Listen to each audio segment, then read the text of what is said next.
रूपा और शेखर सरिता विहार में रहते हैं। वो अपनी जिंदगी में बेहद खुश होते हैं।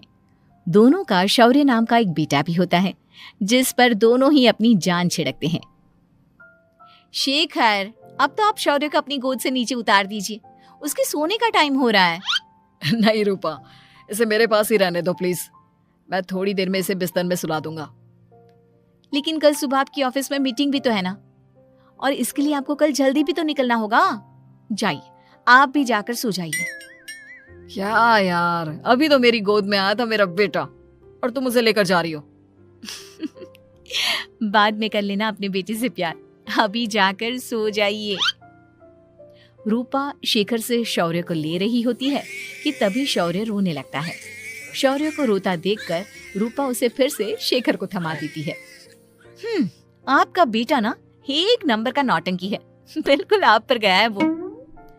साफ बोलो ना, तुम्हें जलन होती है हम दोनों बाप बेटे का प्यार देखकर। पहले बड़ा तो होने दो तुम शौर्य को, फिर देखना वो सबसे ज्यादा मुझे ही प्यार करेगा। देखते हैं। ऐसे ही दिन बीतते चले जाते हैं और एक दिन कैंसर की बीमारी के चलते रूपा की मौत हो जाती है। अब शौर्य 3 साल का हो चुका होता है, जिसके कारण उसकी दादी शेखर पर दूसरी शादी का दबाव बनाने लगती है।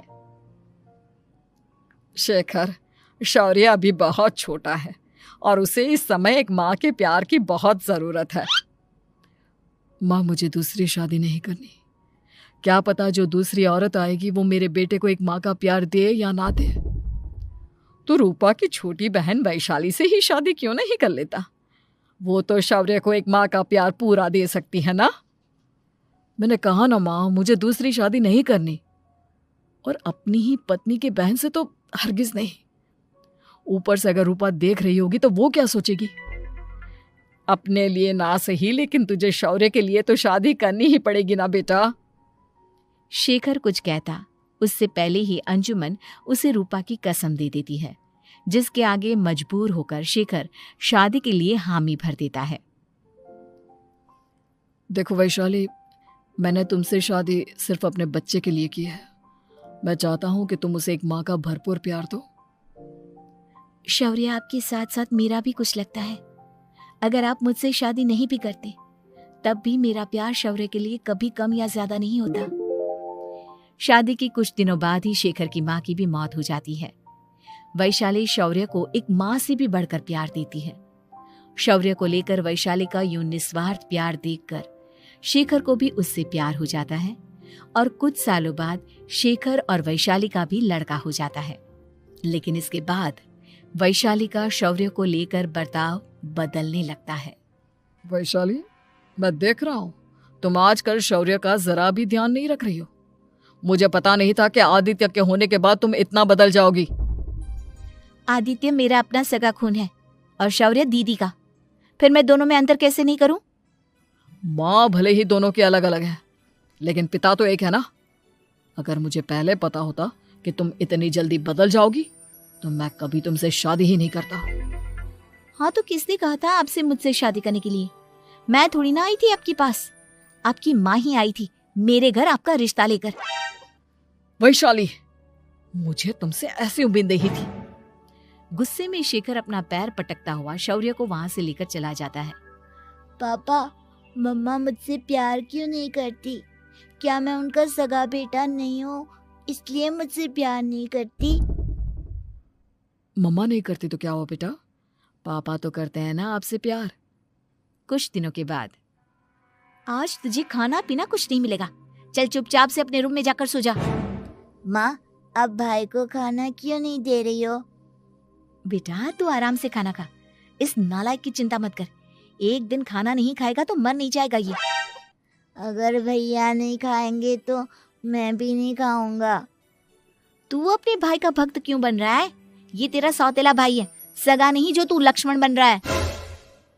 माँ, आपको इतना भी नहीं मालूम? श्री राम और लक्ष्मण सगे भाई नहीं थे। श्री राम माता कौशल्या और लक्ष्मण माता सुमित्रा की कोख से जन्मे थे। दोनों के सिर्फ पिता एक थे, लेकिन माँ अलग थी। मुझे ज्यादा ज्ञान देने की जरूरत नहीं है। ये सतयुग और त्रेता युग नहीं है, समझे? आया बड़ा भाई का चमचा। इतना कहकर वैशाली वहां से चली जाती है, जिसके कुछ टाइम बाद शिखर वहां आता है और आदित्य उसे सारी बात बताता है। मुझे माफ कर दो शौर्य, तुम्हारी माँ के जाने के बाद मुझे दूसरी शादी का फैसला करना ही नहीं चाहिए था। अगर मैं दूसरी शादी नहीं करता तो शायद आज तुम्हारी ये हालत ना होती। नहीं पापा, अगर आप शादी नहीं करते तो मुझे आदित्य जैसा छोटा भाई कभी नहीं मिलता। थैंक यू मुझे इतना अच्छा भाई देने के लिए। तुम दोनों हमेशा ऐसे ही साथ रहना, फिर कोई भी तुम दोनों का कुछ नहीं बिगाड़ पाएगा। चलो मैं तुम दोनों को आइसक्रीम खिला कर लाता हूँ, बहुत भूख लग रही है ना। शिखर शौर्य और आदित्य को आइसक्रीम दिलाने लेकर जाता है। वो दोनों को पार्क में खड़ा करके आइसक्रीम लेने जा ही रहा होता है, तभी तेज रफ्तार से आती हुई एक गाड़ी उसे कुचल देती है और उसी पल शेखर की मौत हो जाती है, जिसके बाद शौर्य की जिंदगी नर्क से भी बदतर हो जाती है। सुन रे चिरकुट, इस घर के किसी भी सामान को मेरी मर्जी के बगैर हाथ मत लगाना। इन सब पर अब तेरा कोई हक नहीं है, समझा? ठीक है माँ, मैं आपकी इजाजत के बगैर किसी चीज को हाथ नहीं लगाऊंगा। चल जाकर अब पूरे घर की सफाई कर।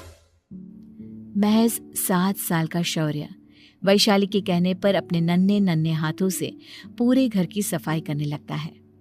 ऐसे ही दिन बीतने लगते हैं, लेकिन मासी से माँ बनी वैशाली को उस मासूम से बच्चे पर जरा भी तरस नहीं आता।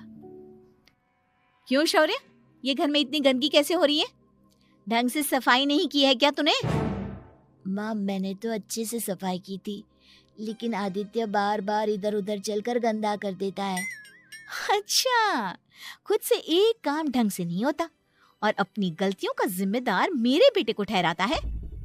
इतना कहकर वैशाली बांस का डंडा उठाकर शौर्य को जोर जोर से मारने लगती है। तभी वहां वैशाली के मायके वाले भी आ जाते हैं और उसकी सारी करतूतें देख लेते हैं। माँ मैं ऐसा क्या करूं जिससे आप मुझे भी आदित्य के जितना प्यार करोगी? बोलिए ना माँ, मेरे क्या करने से आपके अंदर मेरे लिए ममता जागेगी? वैशाली शौर्य की एक नहीं सुनती, उसके ऊपर डंडे बरसाती जाती है। हद पार होते देख वैशाली की माँ उसका हाथ पकड़ती है और जोर से उसे थप्पड़ मारती है। यही सब करने के लिए तूने दामाद जी से शादी की थी? हमने सपने में भी तुझसे ऐसी हरकत की उम्मीद नहीं की थी। तू माँ नहीं, माँ के नाम पर एक धब्बा है। बस कीजिए माँ, आदित्य के इस दुनिया में आने से पहले मैंने इसे बहुत प्यार किया था, लेकिन अब जब मेरी खुद की औलाद है तो मैं किसी और के बच्चे से प्यार क्यों करूं? अरे नालायक औरत, जिसे तू किसी और का बच्चा कह रही है वो तेरी खुद की सगी बहन का बच्चा है। बहन है तो क्या हुआ, मेरे अपने बच्चे से बढ़कर तो नहीं हो सकता ना ये कभी। अगर यही बात थी तो तू हमें पहले बता देती, हम शौर्य को अपने साथ ले जाते। उसे इस तरह प्रताड़ित करने की क्या जरूरत थी? अगर आपको लेकर जाना है ना तो ले जाइए इसे, मैं नहीं रोकूंगी। नहीं माँ, मुझे कहीं नहीं जाना, मुझे आपके साथ ही रहना है। मैं तेरी कोई माँ बाबा नहीं हूँ, तेरी माँ मर चुकी है, समझा? अब निकल जा मेरे घर से। माँ आप बहुत गंदी हो, मुझे भी नहीं रहना आपके साथ, मैं भी भाई के साथ ही जाऊंगा। अरे तू क्यों जाएगा, तू तो मेरा सगा बेटा है, जाने दे इसे। हम यहाँ ऐश से रहेंगे, तुम्हारे पापा बहुत सारी जमीन जायदाद छोड़ गए हैं तुम्हारे लिए। नहीं माँ, मुझे भाई के साथ जाना है। आप अच्छी नहीं हो, आप बहुत बुरी हो, आप भाई को बहुत परेशान करती हो। देख वैशाली, तुझसे ज्यादा समझ तो इस मासूम बच्चे में है। ये तेरे बुरे कर्मों का ही नतीजा है जो आज तेरी सगी औलाद खुद से तुझे ठुकरा रही है। आदित्य, तुझे इस शौर्य ने भड़काया है ना मेरे खिलाफ? नहीं माँ, मुझे किसी ने भड़काया नहीं, पर मैं सब देखता हूँ, सब समझता हूँ। भाई बहुत अच्छा है, वो आपकी जैसा नहीं है। चलिए नानी। इतना कहकर वैशाली के मायके वाले आदित्य और शौर्य को अपने साथ ले जाते हैं और इस तरह वैशाली बड़े से घर में अकेली पड़ जाती है।